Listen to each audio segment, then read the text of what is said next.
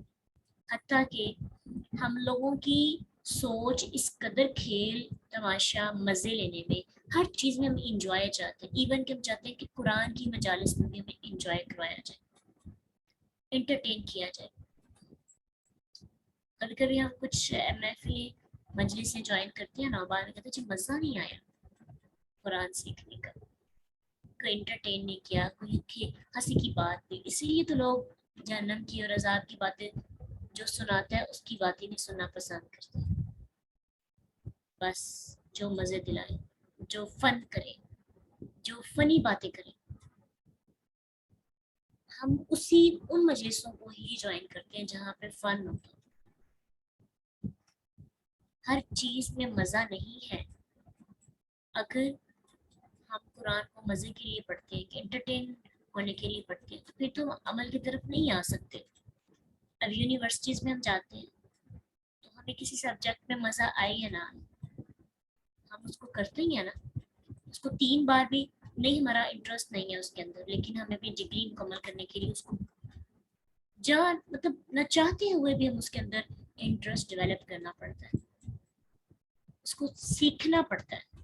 نہیں سمجھ آ رہی, دماغ لڑاتے ہیں آپ. یہ نہیں کہتے کہ مجھے یہ کتاب نہیں کرنی, میں چھوڑ رہی.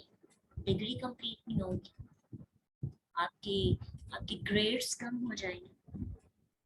تو قرآن کے اندر جب ہمیں مزہ نہ آنے لگے تو ہم اس کو چھوڑ کے چلے جاتے ہیں, نہیں مجھے مزہ نہیں آ رہا ہے. ٹھیک ہے, تو دین کو تب تک لینا کہ جب تک اس کے اندر مزہ آئے, اور جب مزہ نہ آئے تو چھوڑ دینا, تو پھر کچھ بھی ہاتھ نہیں آئے گا. دین کو صرف مزے کے لیے نہیں لیتے, عمل کے لیے لیتے ہیں. دین لعب اور لہو نہیں ہے. ہم نے اپنی عادتیں بگاڑ لی ہیں. ہم ہر چیز میں مزہ چاہتے ہیں, ہم دین میں بھی مزہ چاہتے ہیں.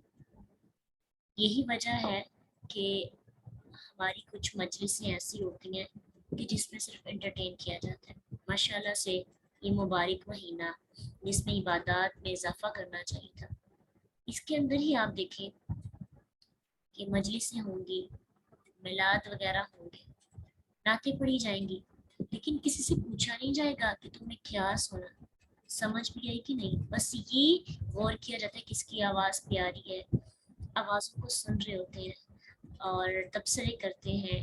پھر اچھے اچھے کپڑے پہن کے جاتے ہیں, کپڑوں پہ بات ہوتی ہے, اور پھر کھانا پینا, گپ شپ, اور پھر قرآن خوانی جب کروائی جاتی ہے تب بھی لوگ یہی کرتے ہیں. قرآن کی محبت میں تو نہیں جاتے. موسٹلی لوگوں کی یہ اٹینشن ہوتی ہے کہ کھانے کو کیا ملے گا. پھر قرآن خوانی جب آپ کرتے ہیں تو بس الفاظ ادا کرتے ہیں, کچھ بھی آپ کو سمجھ نہیں آتی آپ کیا پڑھیں, ذہن ہوتا ہی نہیں. پڑھنا مقصد ہوتا ہے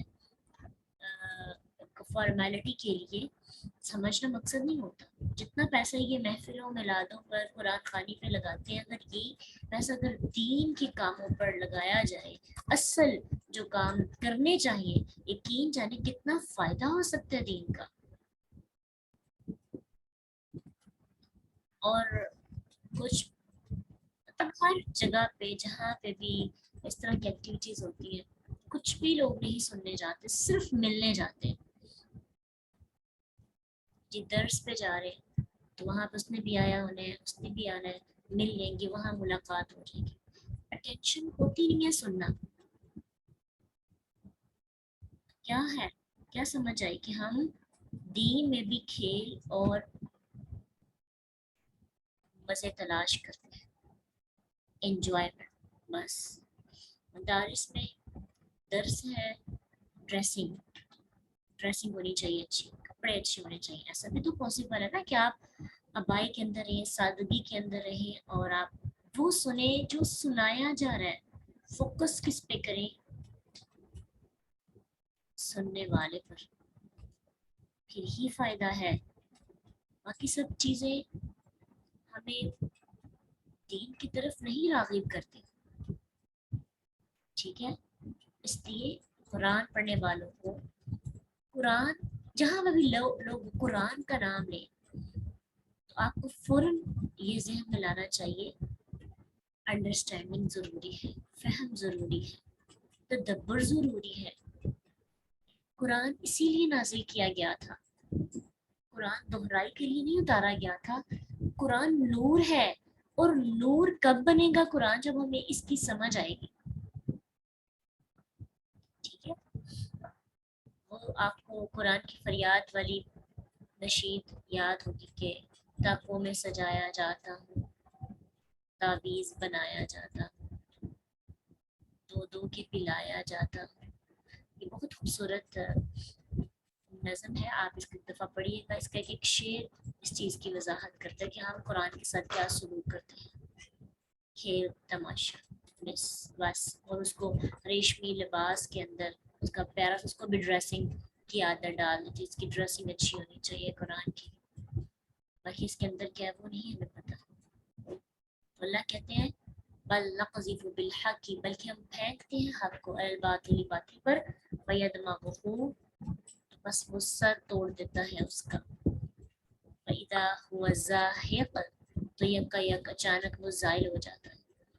یعنی یہ لوگ حق کے بارے میں جو باتیں کرتے ہیں، حق کو چھپانے کی کوشش کرتے ہیں، اللہ کہتی باطل زائل ہو جاتا ہے، ختم ہو جاتا ہے. حق ایسی چوٹ لگاتا ہے باطل پر کہ جیسے دماغ نرم چیز ہوتی ہے نا، اسی طرح یدمغہ کا مطلب ہوتا ہے کسی نرم چیز کو توڑنا. حق کے لیے باطل نرم سی چیز ہے جسے وہ آسانی سے توڑ سکتا ہے. لیکن کوئی حق کو پہچانے تو صحیح. حق آئے گا تو ہمیں پتہ چلے گا نا کون سی مجلس، کون سی محفل، کون سا سیشن، کون سا ایونٹ ہمارے لیے بہترین ہے، کس میں ہم اپنے عمل کے لیے جاتے ہیں اور کس کے لیے ہم لوگوں سے ملنے جاتے ہیں. یہ لعب اور لہو کی پہچان کون کرائے گا؟ حق کرائے گا. اور اگر حق کسی کے پاس آ جائے تو پھر اپنی عادتوں کو بدلنا، اپنے آپ کو ان رستوں سے الگ کرنا، جدا کرنا مشکل نہیں ہے. جسٹ انڈرسٹینڈنگ کی ضرورت ہے. آپ اپنے دماغ کو سیٹ کریں، باقی کام اللہ کا ہے. دماغ بھی اللہ تعالیٰ کی ہی رحمت سے سیٹ ہوتا ہے، لیکن انسان کی اپنی کوشش بھی تو شامل ہوتی ہے. اللہ تعالیٰ کہتے ہیں انسان کے لیے وہی ہے جس کی اس نے کوشش کی. تو کوشش یہ کریں کہ سوچ، نظریات، عقیدہ درست ہو جائے. آپ کے عقیدے اور سوچ کی درستگی ایک نسل کی درستگی ہے، نسل کی سوچ کی درستگی ہے. ایک ماں کی جو سوچ ہوتی ہے نا وہ بچے کے اندر جاتی ہے اور بچے سے پھر آگے نسل در نسل منتقل ہوتی ہے. اپنی عادتوں کو بدلیں گے تو کتنی نسلوں کو بچا سکتے ہیں. وَلَكُمُ الْوَيْلُ مِمَّا تَصِفُونَ، تمہارے لیے خلاقت ہے ایسے جو تم بیان کرتے ہو. کیا بیان کرتے ہو؟ اللہ کے بارے میں ایسی باتیں جو اللہ کے ساتھ نہیں جوڑنی چاہیے. اللہ کا بیٹا بنا دینا، تخلیقی کائنات کو دھوکا سمجھنا، دنیا تو بس کھیل کی جگہ ہے، جسٹ انجوائے، اور پھر کھانا پینا، پہننا، سو جانا.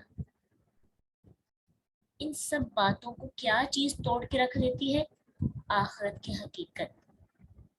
آخرت کل یہی سیکھا تھا. آخرت کی یاد، آخرت کا ریمائنڈر ہمیں یاد کرواتا ہے کہ اصل میں زندگی کیا ہے. دنیا میں ہم حق کے لیے آئے ہیں. عما یتساءلون عن النبأ العظیم، وہ جو عظیم خبر ہے وہ ہمیں اس چیز کی طرف راغب کرتی ہے کہ ہم اپنے اصل مقصد کو پہچانیں. تو سب کیسے ختم ہوگا، ہماری تربیت کیسے ہوگی؟ حق کی چوٹ کے ساتھ. وَلَهُ مَا فِي السَّمَاوَاتِ وَالْأَرْضِ، اسی کے لیے جو بھی آسمان اور زمین میں ہے اور اسی کا ہے. وَمَنْ عِنْدَهُ، اور جو اس کے پاس ہے، لَا يَسْتَكْبِرُونَ عَنْ عِبَادَتِهِ، یعنی اس کے پاس جو فرشتے ہیں وہ اس کی عبادت کرتے ہیں اور عبادت کرنے میں تکبر نہیں کرتے اور نہ ہی تھکتے ہیں. اس کے مقرب ترین اس کی عبادت سے خود کو بری نہیں کرتے، بڑا نہیں سمجھتے. اور حسر کہتے ہیں کسی چیز کو ننگا کرنا، حاسین را، اس سے پردہ اٹھانا، ظاہر کرنا. اب تھکنے اور پردہ اٹھانے میں کیا مماثلت ہے؟ یہاں تو اس کا مطلب تھکنا کیا گیا. جب انسان تھکتا ہے تو انسان اپنی اصل شکل میں آ جاتا ہے. ٹھیک ہے، جب آپ تھکاوٹ میں ہو تو آپ یہی دیکھتے سامنے کون ہے. جس طرح آپ کا لیٹنے کو دل کرتا ہے آپ لیٹ جاتے ہیں، آپ جس طرح کھانے کو دل کرتا ہے کھاتے ہیں. تھکن میں انسان سب کچھ بھول جاتا ہے اور بالکل اپنی اصل حقیقت میں آ جاتا ہے. اس لیے اللہ کہتے ہیں کہ فرشتے اس کی عبادت کرتے ہیں، عبادت کرتے کرتے تھکن بھی نہیں ان کو ہوتی، تھکتے ہی نہیں ہیں. اپنے آپ کو اس عبادت سے بری نہیں سمجھتے کہ ہم کیوں کریں. یسبحون اللیل والنہار لا یفترون، اور وہ تسبیح کرتے ہیں. سبح یسبح یعنی ایسی تسبیح جو مسلسل کی جاتی ہے، تفعیل سے نا، اہتمام کے ساتھ مسلسل تسبیح کرتے رہتے ہیں اور ایک دم بھی ریسٹ نہیں کرتے، ایک لمحے بھی ریسٹ نہیں کرتے، رکتے ہی نہیں ہیں، تھکتے ہی نہیں ہیں. جو اللہ نے ڈیوٹی لگائی اس میں لگے رہتے ہیں. اللہ نے کہا کسی کو آپ نے رکوع کرنا ہے، وہ رکوع میں ہی رہتا ہے. کسی فرشتے کو کہا آپ نے سجدے میں رہنا ہے، وہ سجدے میں رہتا ہے. جس کو کہا تسبیحات کرنے ہیں وہ تسبیحات کرتے رہتا ہے. جو اللہ نے ان کو ڈیوٹیاں لگائی ہیں اس سے ایک لمحہ بھی ادھر ادھر نہیں ہوتی. تو کیا اللہ کو ہماری عبادت کی ضرورت ہے؟